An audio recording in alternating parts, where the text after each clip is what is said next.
எல்லாருக்கும் வணக்கங்க. இன்னைக்கு நாட்டுக்கோழி மிளகு வறுவல் தாங்க செய்ய போறோம். வாங்க எப்படி செய்யறதுன்னு பார்க்கலாம். முதல்ல சுத்தம் பண்ணி வச்சிருக்கேன் கோழிக்கறியோட கொஞ்சம் மஞ்சத்தூள், கொஞ்சம் தயிர் சேர்த்து நல்லா கலந்து வச்சுக்கலாங்க.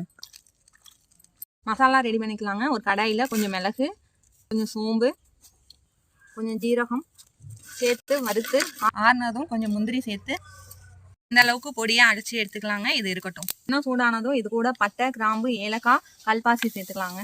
வெங்காயத்தை பேஸ்ட்டாக இந்த அளவுக்கு அரைச்சி எடுத்துருக்கோங்க, அதை சேர்த்துக்கலாம்.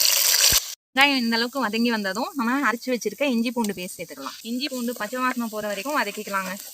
இப்போ இது கூட அரைச்சி வச்சிருக்க தக்காளியை சேர்த்து இந்த அளவுக்கு வதக்கி எடுத்துக்கலாங்க. இப்போ இது கூட கொஞ்சம் மஞ்சள் தூள், மிளகாய் தூள், மல்லித்தூள் சேர்த்து கொஞ்ச நேரம் வதக்கிக்கலாங்க. இது கூட நம்ம ஏற்கனவே கலந்து வச்சிருக்க கோழிக்கறியை சேர்த்துக்கலாங்க. இது கூட கொஞ்சம் உப்பு, கொஞ்சம் கருவேப்பிலை சேர்த்து நல்லா வதக்கிக்கலாங்க. கோழிக்கறி இந்த அளவுக்கு வதங்கி வந்ததும் இது கூட கொஞ்சம் தண்ணி சேர்த்து வேக வைக்கலாங்க. இந்த அளவுக்கு வெந்து வந்ததும் இது கூட நம்ம அரைச்சி வச்சிருக்க மிளகு சீரக பவுடர் சேர்த்துக்கலாங்க.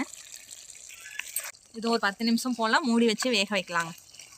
நாட்டுக்கோழி மிளகு வறுவல் ரெடி ஆகிட்டுங்க. நல்லா சூப்பராக ரெடி ஆகி வந்துருக்குங்க. இது கூட கொஞ்சம் மல்லி இலை சேர்த்துக்கலாங்க. அவ்வளோதாங்க, சுவையான நாட்டுக்கோழி மிளகு வறுவல் ரெடி ஆகிட்டு.